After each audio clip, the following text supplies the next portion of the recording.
Halo semuanya, pada kesempatan kali ini kita akan coba bahas soal dari RPS pertemuan kelima akuntansi biaya 2, yaitu khususnya soal P18.2 dari buku charter. Nah, di soal ini kita sebagian besar ataupun garis besarnya akan membahas tentang unit equivalent, abnormal spoilage, and variance analysis for materials, labor, and FOH.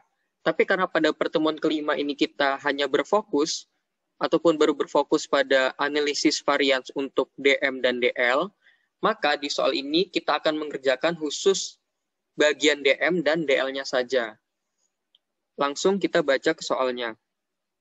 The Susini Corporation uses a standard costing system in its process cost facility.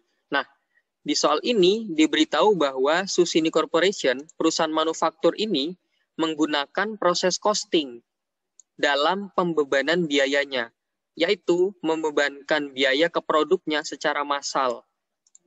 Ya.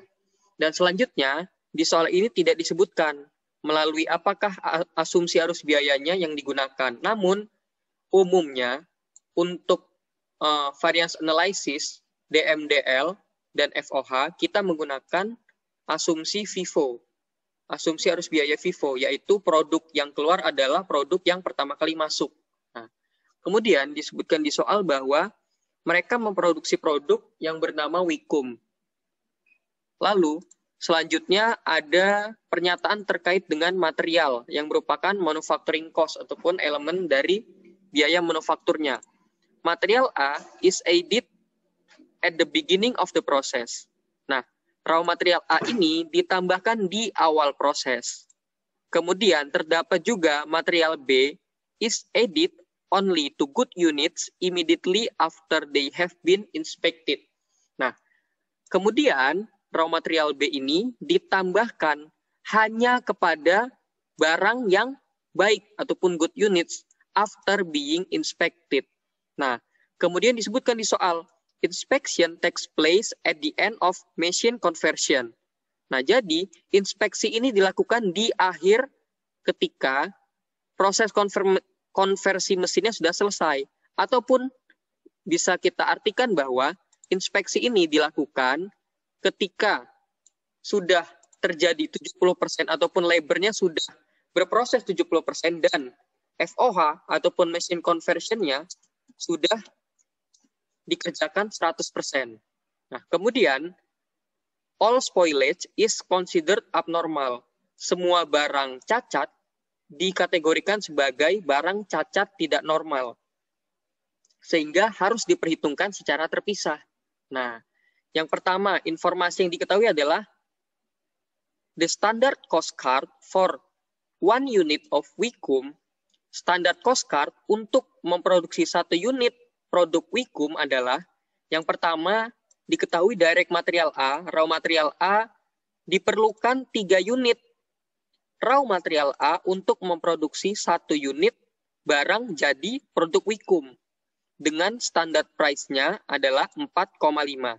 Nah, dalam standar costing ini kita mengenal adanya 2 standar, yaitu physical standard dan juga price standard ataupun standar quantity dan juga standar harga. Nah, raw material A ini yang diperlukan untuk memproduksi 1 unit produk adalah 3 unit raw material A dengan harganya per unit adalah 4,5. Sehingga total cost-nya adalah 13,5. Lalu untuk raw material B diperlukan 2 unit untuk memproduksi produk, 1 unit produk Wikum dengan harganya adalah $2. Sehingga total cost-nya adalah 2 dikalikan $2 yaitu $4. Kemudian direct labor-nya yang diperlukan adalah setengah jam ataupun a half hour for each product of Wikum. Nah, untuk memproduksi 1 produk Wikum diperlukan tenaga kerja langsung selama setengah jam dengan 1 jamnya standard price-nya adalah $10. Sehingga total cost-nya untuk memproduksi 1 unit produk adalah $5.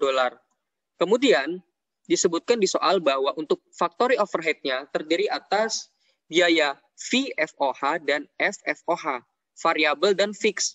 Masing-masing memerlukan 1 jam. Untuk variabel FOH-nya standard price-nya adalah $5 dan untuk FFOH-nya $10. Sehingga untuk biaya FOH totalnya cost untuk memproduksi 1 unit produk adalah $15. Sehingga total cost untuk memproduksi 1 unit produk Wikum adalah $37,5 yang terdiri atas biaya dari raw material A, B, kemudian biaya tenaga kerja langsung dan biaya overhead ataupun biaya tidak langsung. Nah, disebutkan juga beberapa informasi, yaitu 5.000 machine hour were budgeted for the period. Di periode ini dianggarkan jam mesin sejumlah 5.000 hours yang akan digunakan untuk menentukan FOH rate. Nah, tapi karena fokus kita masih ke DM dan DL, kita tulis saja dan belum berfokus ke FOH. Selanjutnya, disebutkan beberapa data mengenai unit yang ada. Yaitu yang pertama adalah work in process beginning. Disebutkan di soal terdapat 500 unit. Work in process di awal periode adalah 500 unit.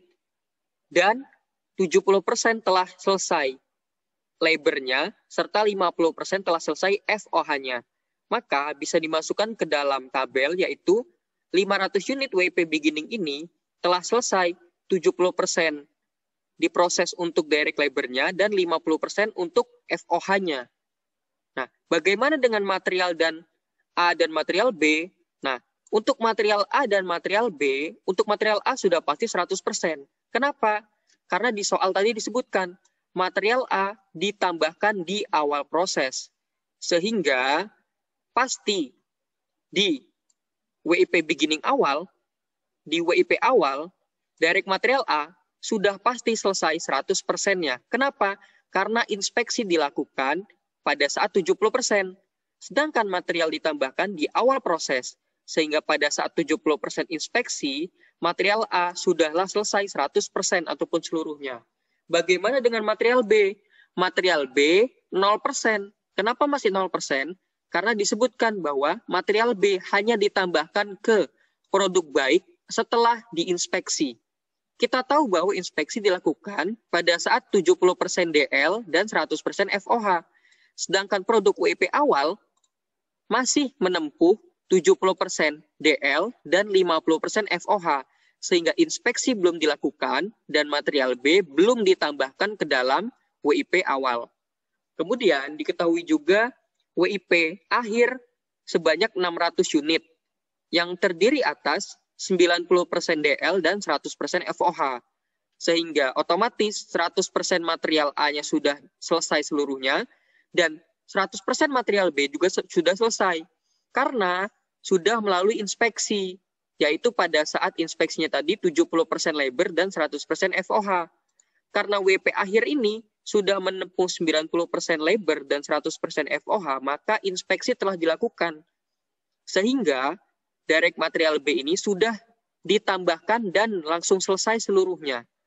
Kemudian diketahui juga terdapat 4.600 unit produk jadi yang ditransfer ke barang jadi, yaitu 4.600 unit. Serta terdapat 200 unit barang rusak abnormal.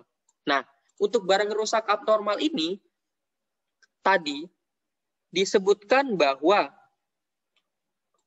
di mana kita tahu bahwa terdapat barang rusak normal, tentu saja kita tahu bahwa terdapat barang rusak normal ketika dilakukan inspeksi.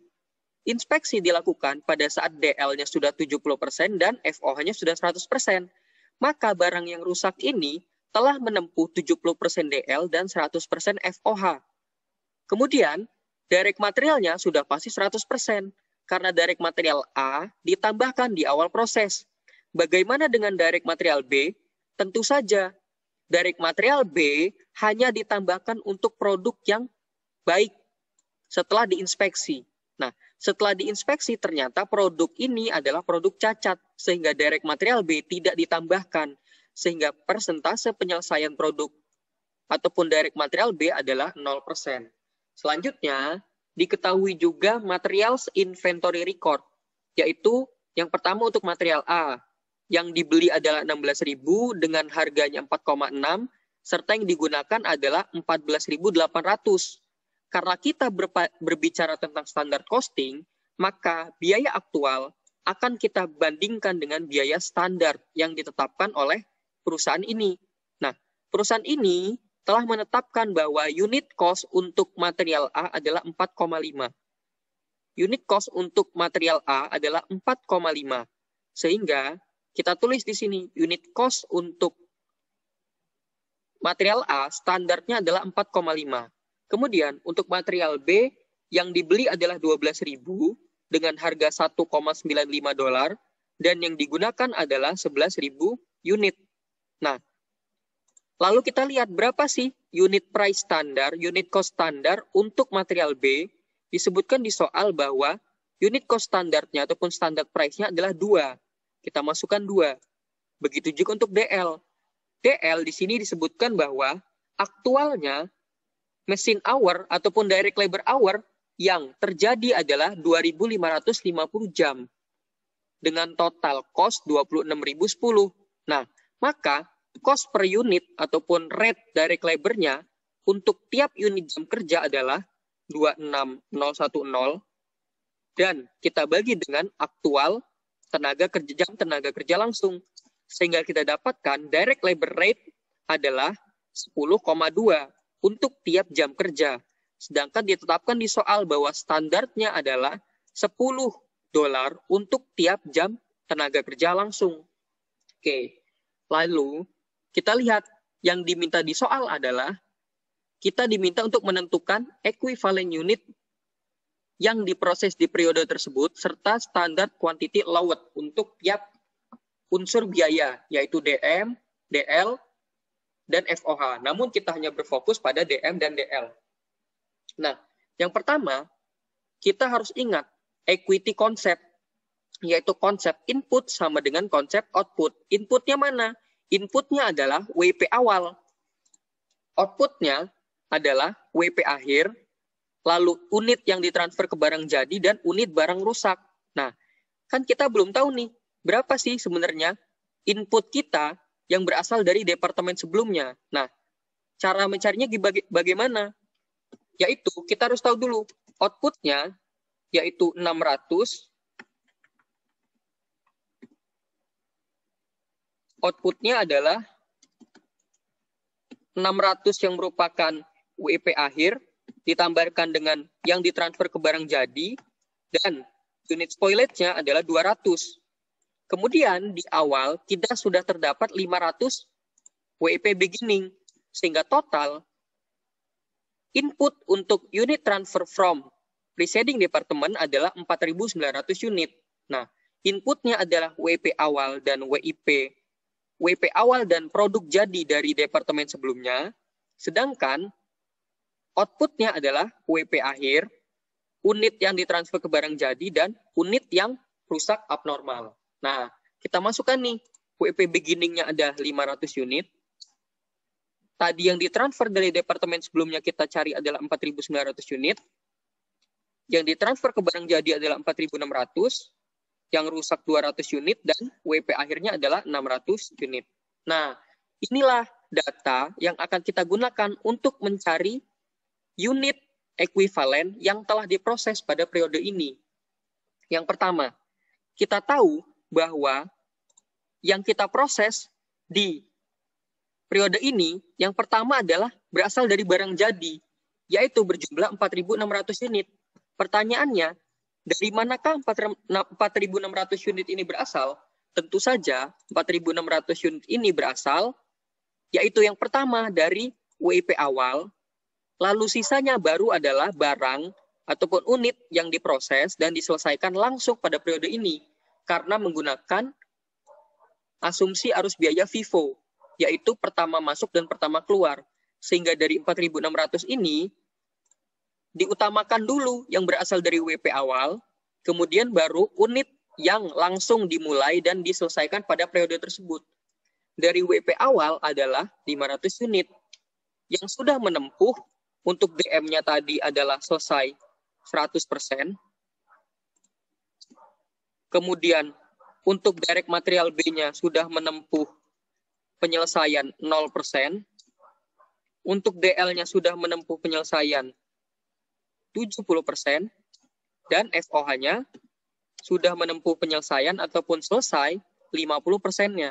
Nah, sehingga biaya yang sudah dikerjakan dari periode lalu ataupun sudah selesai di awal periode tidak kita perhitungkan. Yang kita perhitungkan adalah berapa sih yang harus kita selesaikan lagi dari 500 unit ini. Tentu saja untuk direct material A tidak perlu kita selesaikan lagi karena sudah selesai seluruhnya. Nah, untuk direct material B yang perlu kita selesaikan adalah 500 unit dikurangkan dengan unit ekuivalen yang awal 0. Sehingga perlu diselesaikan 500 unit lagi. Untuk DL-nya, 500 unit dikurangkan dengan unit ekuivalen WP awal tadi, yaitu 350. Sehingga masih perlu diselesaikan 150 unit. Dan untuk FOH, 500 unit kita kurangkan dengan yang sudah selesai, ataupun dianggap seolah-olah telah selesai, yaitu 250 unit. Nah, sehingga kita dapatkan nih, berapa sih yang kita proses di periode ini, yang berasal dari WP awal. Kemudian, selanjutnya adalah yang berasal dari unit yang kita mulai dan kita selesaikan pada periode ini, yaitu 4.600 unit yang kita transfer ke barang jadi, kita kurangkan yang berasal dari WP awal, yaitu 4.100. Nah, karena baru mulai diproses dan diselesaikan pada periode ini, maka untuk unit ekuivalen DM, DL, dan FOH-nya adalah sama seluruhnya, yaitu 4.100 unit. Karena pada periode ini, langsung kita selesaikan 100% seluruhnya untuk DM, DL, dan FOH. Kemudian, terdapat barang cacat sejumlah 200 unit. Nah, barang cacat ini tadi telah menempuh berapa DMA? DMA-nya sudah selesai 100%. Sehingga yang perlu kita kerjakan adalah 100% dikurangi 100%. Ataupun sudah selesai seluruhnya, tidak perlu kita kerjakan kembali. Nah, bagaimana dengan DMB? DMB tadi disebutkan di soal adalah yang sudah selesai, yaitu 0%. Maaf, kita ulang. DMA, ini kan baru kita proses di periode ini. Nah, yang telah kita proses di periode ini, yang sudah selesai tadi, untuk DMA-nya adalah 100%. Untuk DMB-nya, karena tadi dia tidak lolos menjadi barang yang baik, maka belum ditambahkan, sehingga persentase penyelesaiannya 0%. Kemudian, untuk DL-nya, yang telah selesai adalah 70% dan FOH-nya 100%. Nah, kemudian yang terakhir adalah kita telah menyelesaikan unit ekuivalen yang berasal dari WP akhir. WP akhir tadi jumlahnya 600 unit. Lalu kita cari nih berapa sih unit ekuivalen dari WP akhir ini untuk masing-masing komponen DM, DL, dan FOH. Nah, untuk DM-nya tadi, untuk direct material A-nya, dia sudah selesai 100%. Untuk DMB juga sudah selesai 100%. Untuk DL-nya tadi sudah selesai 90%-nya. Dan untuk FOH sudah selesai 100%-nya. Nah, barulah kita bisa menemukan nih berapa sih unit ekuivalen untuk masing-masing komponen material DM, yaitu DM, DL, dan FOH, yaitu kita jumlahkan yang kita proses di periode ini.